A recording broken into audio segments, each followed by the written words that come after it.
Stellar Blade's first signs of life appear to come from a tech trailer in 2019 when it was revealed as Project Eve. Sony showed a first real trailer in a 2021 PlayStation showcase, and in 2022 a story trailer revealed the name, Stellar Blade.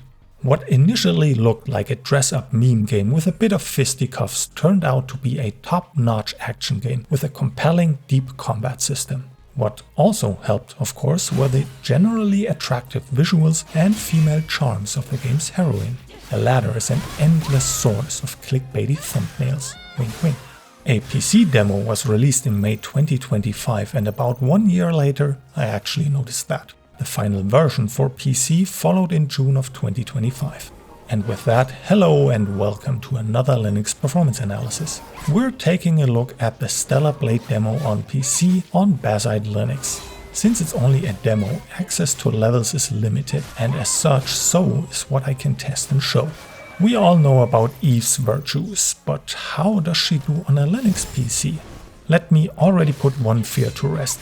The many physics effects run without NVIDIA's PhysX, so RTX 5000 users can relax now. And yes, AMD users too. It's just more fun to mock NVIDIA right now.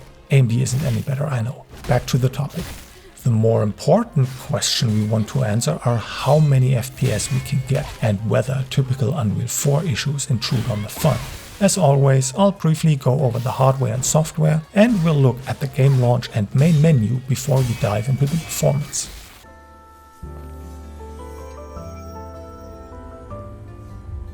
I tested on my personal rig with a Ryzen 7800X3D, 32GB RAM and an RX 9070 XT GPU.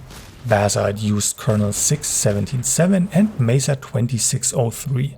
I always run Bazzite in Steam gaming mode for a console experience. I selected Proton GE 1034 to use the Proton FSR4 upgrade option. Upscaling wasn't necessary though. All gameplay I recorded is at native 1440p. Stellar Blade detects the Steam Deck mode and limits the graphics settings. Therefore, I also set Steam Deck equals 0 as a launch option to work around this. Windows 11 is also part of the comparison and was on version 25H2 with all updates as of early April 2026.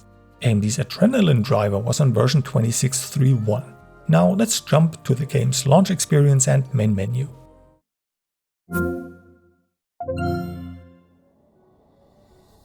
If a game doesn't come with its own third-party launcher, it usually runs on Linux as if it were on Windows. And that is true for Stellar Blade as well. Sadly, the graphics options don't show any previews for the individual settings. But the game doesn't require a restart after a change, so that's good. It's standard Unreal 4 stuff. For upscalers, you can choose between FSR and DLSS if you own an NVIDIA GPU. If you also own a high refresh display, FrameGen might be worth testing. I didn't do that since the real frames were plenty enough without it. Stellar Blade also comes with quite a few accessibility options, so you can tailor the game to your liking. Subtitles or HUD size is a common example. Additionally, you can disable QuickTime events, thank you so much. And something that is worth a shout out, you can remap the controller bindings. The two sticks are fixed, but otherwise you can assign almost all buttons to your liking. Great stuff. For all you multilingual players out there, you can select between several languages for audio and subtitles. I also like that you can set different languages for both options. Many games don't support this. Players like me who occasionally record Let's Plays on their German channel but prefer the English audio can enable German subtitles for their viewers. Of course, it's also great for everyone who prefers the Korean original audio and requires subtitles in their own language. But that's enough of the main menu. Apart from the lack of image quality previews, I'm quite happy with it. Let's continue with the game's performance.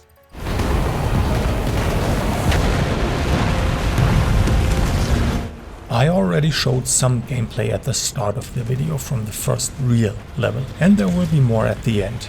In this section I'm focusing on the intro level. Because of the many scripted moments, I can show direct comparisons between graphics presets and also let Windows crash the party. The start of the game is very heavy on effects, which is a good stress test for the GPU. This way we can find out which system provides well-rounded performance and which mode has ample FPS. Let's start off with medium, and right off the bat you can notice the mediocre texture quality. This setting improves across all presets. More on that later. Stellar Blade is built with the older Unreal Engine 4, and as such, hardware like an RX 9070 XT has no issues whatsoever handling the medium preset. You'll get way more than 100 FPS, over 150 on average, and you'll even pass the 200 mark. At the end of the tutorial level, Mangohud showed 158 frames per second and 109 FPS for the 1% lows. Only the cutscenes with their lavish use of depth of field can cause problems in air quotes. This is also an area where I must put in a good word for the developer ShiftUp. Cutscenes run at full performance. Stellar Blade doesn't throttle the playback to just 60 FPS or worse, 30.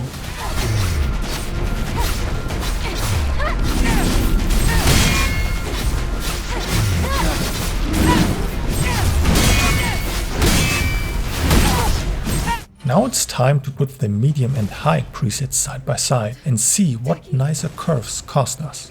The performance difference is very noticeable. Where you saw 170 FPS before, you now get about 130 FPS. Other scenes drop from around 150 to 120, but as performance is still very high, I would live with the trade-off. At the end of the tutorial level, Mangohud showed 121 frames per second and 90 FPS for the 1% lows.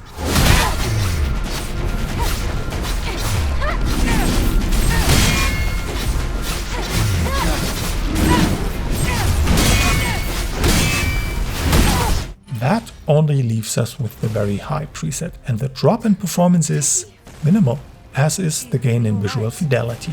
You may notice a boost in shadow quality, but that depends on the scene and your sensibilities.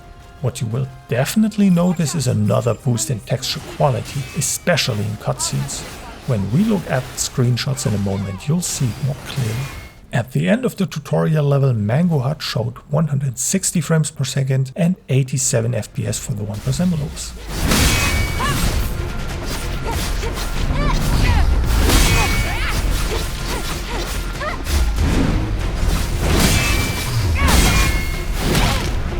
In isolation, performance is great, but how does Bazzite compare to Windows 11? For this short comparison, I selected the very high preset. I've been playing the intro for the 6th time, and the game doesn't let you skip the long intro cutscene. I wanted to save myself some time. Let me show you a few scenes back to back while I shut my trap for a moment. Afterward, I'll summarize the difference. That was close. Come here. I'll handle this one.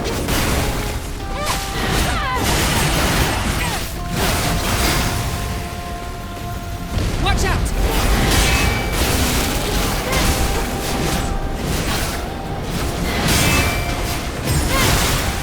Now that you've had a moment of respite from my sexy voice, let me explain how I calculated the performance difference. From the beginning of the intro mission on the beach until the end, I put 8 scenes side by side, frame matched as much as I could. You can see the different locations on screen in text form. Bazzite achieves around 85 to 90% of Windows performance, or is about 11% slower on average. At least in this first tutorial level on the beach. I only played the other level in the demo on Linux.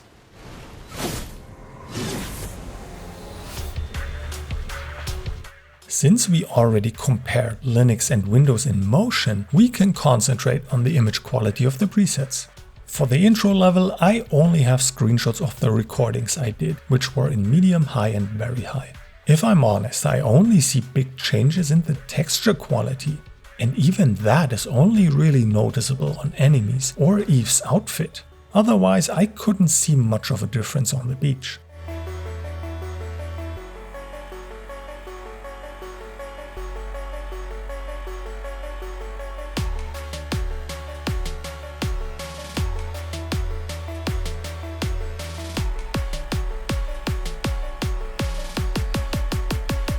In the second level, which also has foliage and is much denser, you can see a few more changes. Jumping from the lowest preset to medium boosts geometric detail. Take a closer look at the statue on the right and how its shape appears more well-rounded. The amount of vegetation also changes from low to high. Jumping from high to very high further improves shadow detail, and texture quality also increases. As far as the demo goes, those were all the apparent differences I was able to spot. Stellar Blade seems to be a well-rounded package. It's easy on the eyes and delivers the goods.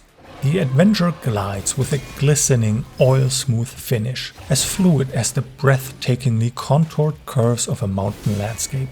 Nothing comes between you and total satisfaction, not even the Unreal Traversal boner. If something points at the orbit, it's a lap rocket. Windows 11 has a bigger one, but it's about how it feels, and Bazzite does perform. Obviously, I'm talking about FPS bar graphs and frame time spikes.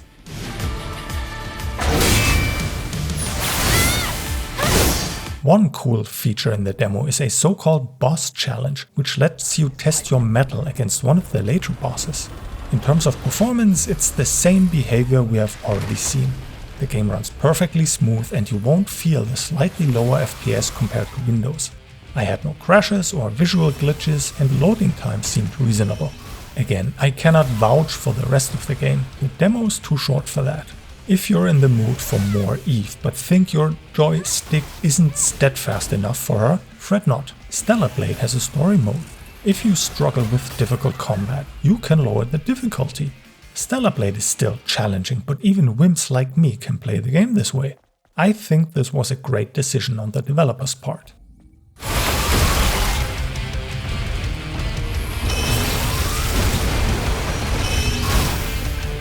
I hope you enjoyed this video. Please consider liking it or even subscribing to my channel. Thank you for watching. I hope you have a wonderful day wherever you are.